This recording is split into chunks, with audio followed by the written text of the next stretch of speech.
नमस्कार, आप देख रहे हैं TNI आवाज और मैं हूं आपके साथ मोनिका। तो चलिए बुलेटिन की शुरुआत करते हैं सुबह की बड़ी खबरों के साथ।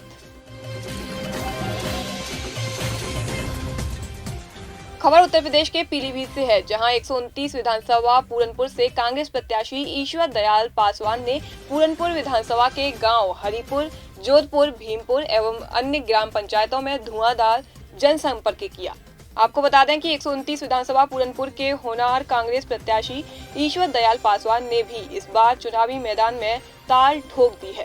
वो अपने चुनावी क्षेत्र पूरनपुर में अपने कार्यकर्ताओं के साथ लगातार जनसंपर्क कर रहे हैं। कांग्रेस प्रत्याशी ईश्वर दयाल पासवान ने बताया कि अगर इस बार पूरनपुर की जनता ने उन्हें मौका दिया तो पूरनपुर में विकास की गंगा बहा देंगे।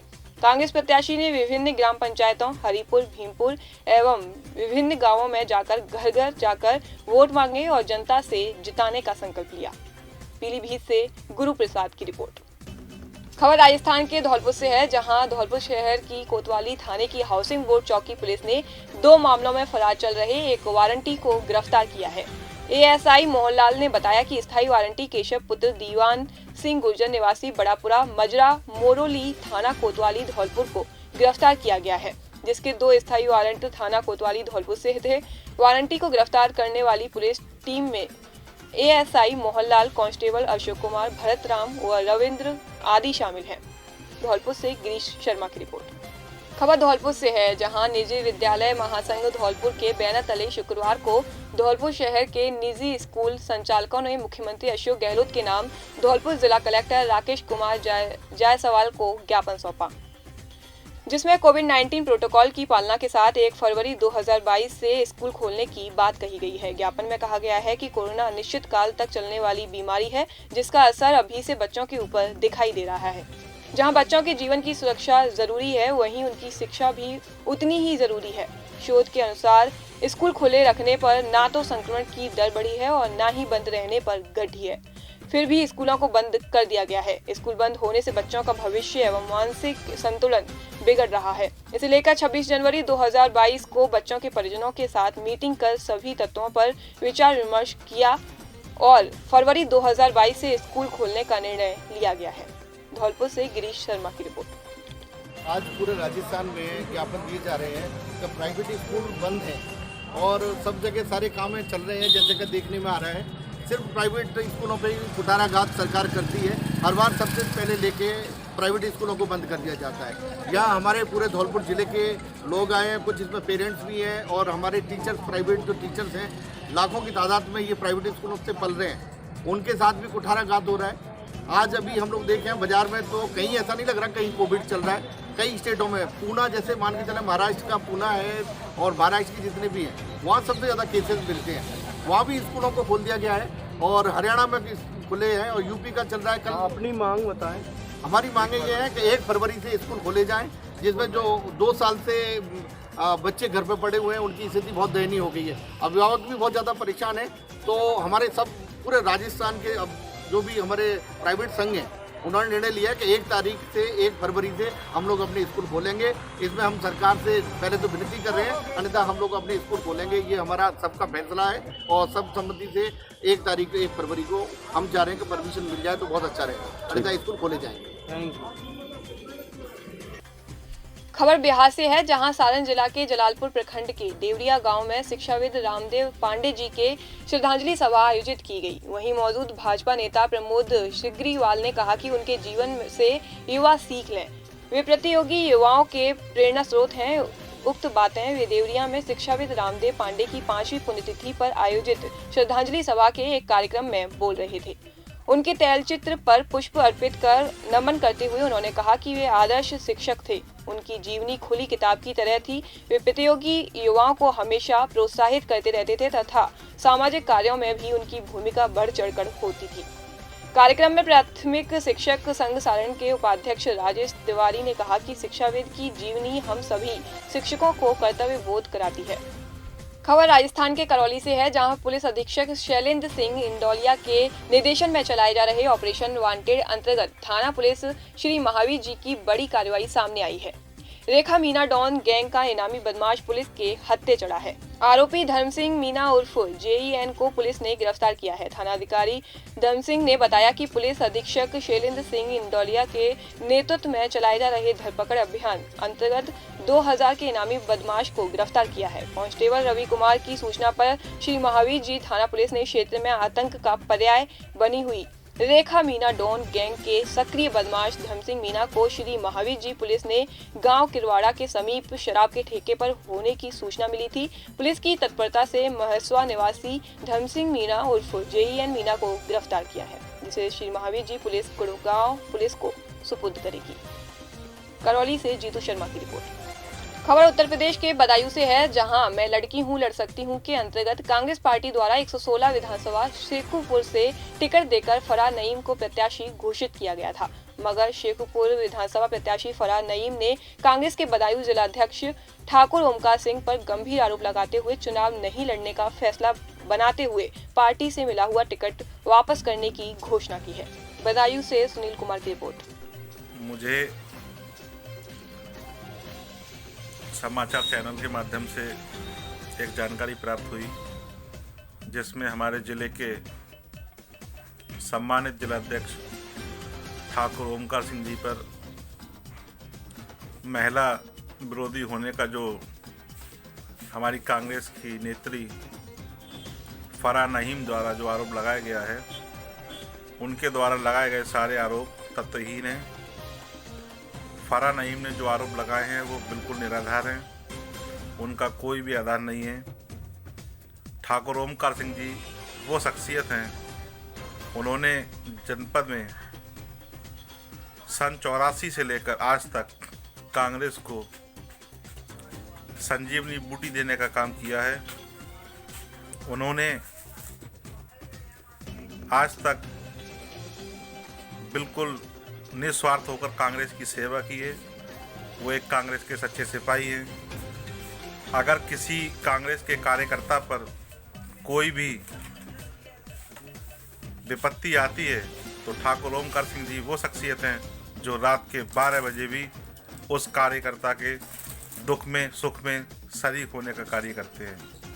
ठाकुर ओमकार सिंह जी की ही देन है कि आज हमारे बदायूं जनपद में 3 विधानसभा सीटों पर महिला प्रत्याशियों का चयन हुआ है, जिसमें बदायूं सदर सीट पर रजनी सिंह जी, बिसौली सीट पर सुरक्षित सीट पर प्रज्ञा यशोदा जी और 116 शेखुपुर विधानसभा सीट पर ममता जी का जो चयन कांग्रेस पार्टी द्वारा किया गया है वो ठाकुर ओमकार सिंह जी की संतति पर किया गया है। मैं ठाकुर ओमकार सिंह जी पर लगाए गए सारे आरोपों को निराधार बताता हूँ।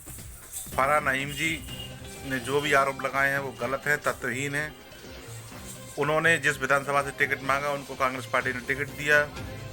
उन्होंने ये आरोप किसके कहने पर किसके दबाव में लगाए हैं ये वो खुद जानती हैं। फरार नईम जी को ये लगा कि मैं चुनाव नहीं जीत पाऊंगी, नहीं लड़ पाऊंगी। उन्होंने तरह तरह के आरोप, मनगढ़ंत आरोप हमारे सम्मानित जिलाध्यक्ष पर लगाए हैं। उनको इस संबंध में अध्यक्ष जी से माफ़ी मांगनी चाहिए, पार्टी से माफ़ी मांगनी चाहिए, या फिर उनके पास अगर कोई प्रूफ है, सबूत हैं तो वो सार्वजनिक करें। जय हिंद, जय कांग्रेस। अजीत गुजर, नगर अध्यक्ष, नगर कांग्रेस कमेटी बिलसी। नमस्कार, मैं ओमकार सिंह, अध्यक्ष जिला कांग्रेस कमेटी बदायूं। आज मुझे पता लगा कि हमारे 116 विधानसभा से कांग्रेस के प्रत्याशी फरार नईम जी ने संगठन और मुझ पर आरोप लगाते हुए पार्टी से और जो चुनाव लड़ने का अधिकृत पत्र है उसको नकारते हुए चुनाव न लड़ने का ऐलान किया है। मुझे कहना यह है कि अगर उनको कल रात लिस्ट में उनका नाम आया और इतने समय में कोई मुझसे अगर दिक्कत थी या संगठन से कोई दिक्कत थी तो उनको पार्टी फोरम पर जाके शिकायत करनी चाहिए थी मेरी, ना कि निराधार आरोप, जो कि आजकल हर चीज़ का प्रमाण होता है, ऑडियो वीडियो है।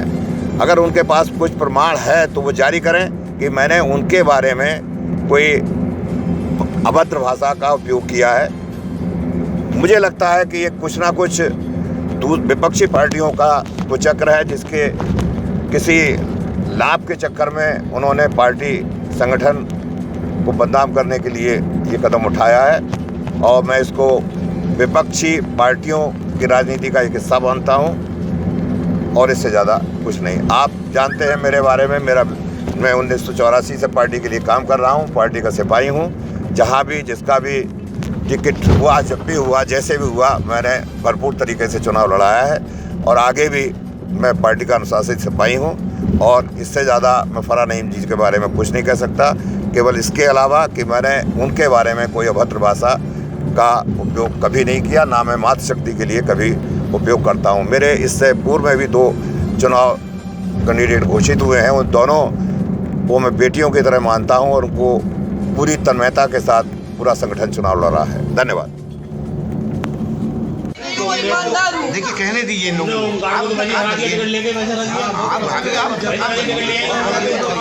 जब औरत ना दिल से टूटती है ना तो बड़ा बुरा टूटती है। मेरी टूटन है कि मेरे चरित्र पे उंगली उठाकर मेरी टूटन। अरे चरित्र उनका कौन सा अच्छा है? चरित्र उनका कौन सा सही है? आप जी मैं पीसीसी मेंबर थी, सदस्य हूँ, तो मैंने आज इस्तीफा दे दिया। अब तो मैं कांग्रेस की कुछ नहीं हूँ।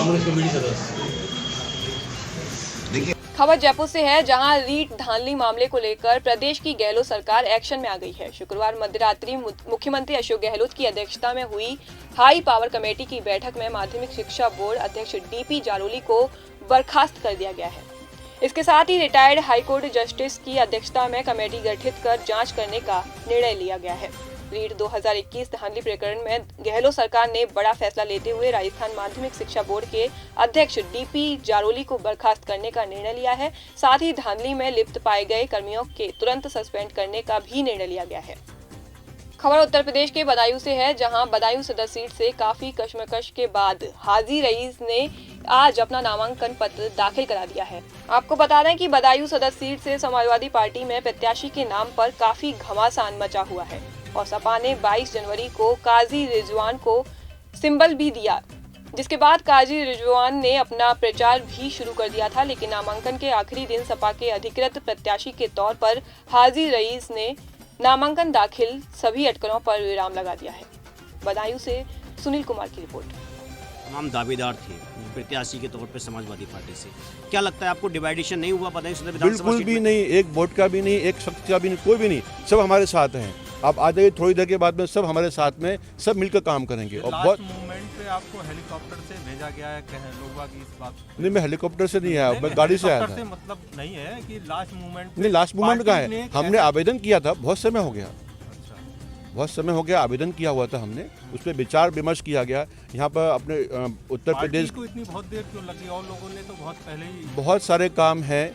अच्छा, पार्टी ने यहाँ पर सर्वे किया, लोगों की राय ली, जनता ने विचार भेजे अपने, उस पर राय करने के बाद में पार्टी को जो उचित कैंडिडेट लगा उन्होंने सेवा करने के लिए भेजा। यहाँ धर्मेंद्र यादव जी नामांकन में शामिल नहीं हुए आप? धर्मेंद्र यादव जी आ रहे हैं, आज शुक्रवार था, जैसे अभी कुछ देर पहले कहा मैंने, 2 बजे तक उनको आना था, हमारी नमाज का समय हो रहा था और फिर यहाँ पर 3 बजे तक का समय है, तो कहीं लेट ना हो जाए, इसलिए उन्होंने कहा था कि रईस भाई आप नामांकन कर दीजिए, मैं जल्द से जल्द पहुँचने की कोशिश करूँगा और थोड़ी देर में वो आ जाएंगे यहाँ पर। मुस्लिम वोटर आपके साथ रहेगा? सिर्फ मुस्लिम वोटर नहीं है, पूरी बदायूं की विधानसभा की हर व्यक्ति, हर वर्ग का, हर जाति का मेरे साथ में है ये। हाजी जी, एक बात बताइए, कुछ समाजवादी पार्टी के वोटर नाराज हैं, उन्हें कैसे मनाएंगे आप? कोई वोटर नाराज नहीं है, बहुत खुश है, खुशी की बहुत बड़ी लहर है, आप चाहे देख सकते हैं। अरे भाजपा के कितने लोग शामिल हुए भूल गए आपको? इतने तो बड़े विधायक, इतने तो बड़े नेता आए हैं, वो तो याद कीजिए आप। मुलायम सिंह की पुत्रवधू भाजपा में आ गई हैं, उसको कौन देखेगा? देखेगा, उनके जाने से कोई भी हमारी पार्टी पे फर्क नहीं पड़ता है, ये इंसान की स्वेच्छा है, वो जाएं, उनकी इच्छा है, जहाँ जाएं, हमारी पार्टी पे उनके जाने से रत्ती भर कोई फर्क नहीं पड़ा है। संगठन के लोगों का कहना है कि आप जमीन पे काम नहीं करते पार्टी के लिए, लगातार आप ऊपर से ही संपर्क में थे, वही ये एक आरोप है। मैंने पिछले 5 साल 10 सालों में जो काम किए हैं, शायद आपको नहीं मालूम है, कोरोना के जब काल में जो मैंने काम किया, पूरे जिले में किसी ने काम नहीं किया। ये अलग बात है, हम अपने काम का प्रचार नहीं किया, प्रसार नहीं किया, लोगों को दिखाया नहीं हमने बहुत काम की है, पैसे बांटे, लोगों के लिए अनाज दिया, सामान भेजे, दवाएं भेजी, ऑक्सीमीटर दिया, उनके लिए गैस की चीज़ दी, एम्बुलेंस मुहैया की, ये सारे चीज़ें आपके अखबारों में भी लिखा हुआ लोगों ने, आपको मिल जाएगा। जितना मैंने काम किया व्यक्ति के तौर पे पूरे जिला बदायूं में किसी भी व्यक्ति ने नहीं किया, यहाँ पर न सत्ता के लोगों ने किया है न किसी और विपक्ष के लोगों ने किया है। तो वहीं बदायूं की बिलसी तहसील क्षेत्र के गांव निधौनी में बीती गुरुवार की शाम शुरू हुई संगीतमय श्रीमद् भागवत महापुराण कथा सप्ताह से पूर्ण यहाँ पीत वस्त्र धारण कर महिलाओं ने गांव के मुख्य मार्गों से होते हुए कलश यात्रा धूमधाम से निकाली, जिसका जगह जगह गांव लोगों ने स्वागत किया। बताते हैं कि यहाँ मंदिर में सबसे पहले विभिन्न धार्मिक अनुष्ठानों के साथ यहाँ प्रधान कलश की स्थापना कराई गई। उसके बाद कलश एवं पोथी पूजन कार्यक्रम संपन्न कराया गया। उसके बाद मंदिर से कलश यात्रा निकाली गई, जो गांव की प्रमुख गलियों से होते हुए कथा स्थल पर जाकर समाप्त हुई। उसके बाद गंज डुडवारा से पधारी कथावाचक ममता शाक्य के प्रवचन दिया गया। उसके बाद कलश एवं पोथी पूजन कार्यक्रम संपन्न कराया गया। उसके बाद मंदिर से कलश यात्रा निकाली गई, जो गांव की प्रमुख गलियों से होते हुए कथा स्थल पर जाकर समाप्त हुई। उसके बाद गंज डुडवारा से पधारी कथावाचक ममता शाक्य के प्रवचन दिया गया। कलश यात्रा को सफल बनाने गांव वालों ने सहयोग किया। बदायूं से सुनील कुमार की रिपोर्ट। खबर झारखंड के पलामू से है, जहां भारतीय जीवन बीमा निगम रांची शाखा 1 के अभिकर्ता निपू सिंह को गणतंत्र दिवस सम्मान प्रतियोगिता में उत्कृष्ट और सराहनीय कार्य करने के उपलक्ष्य में गणतंत्र दिवस के दिन सुबह 9 बजे रांची शाखा 1 के कार्यालय में एक सम्मान समारोह का आयोजन कर शाखा प्रबंधक सुजीत रॉय ने बड़ा ट्रॉफी देकर निपू सिंह को सम्मानित किया। पलामू से धनंजय तिवारी की रिपोर्ट। फिलहाल के लिए इस बुलेटिन में बस इतना ही। देखते रहिए TNI आवाज, आपकी आवाज के साथ। नमस्कार।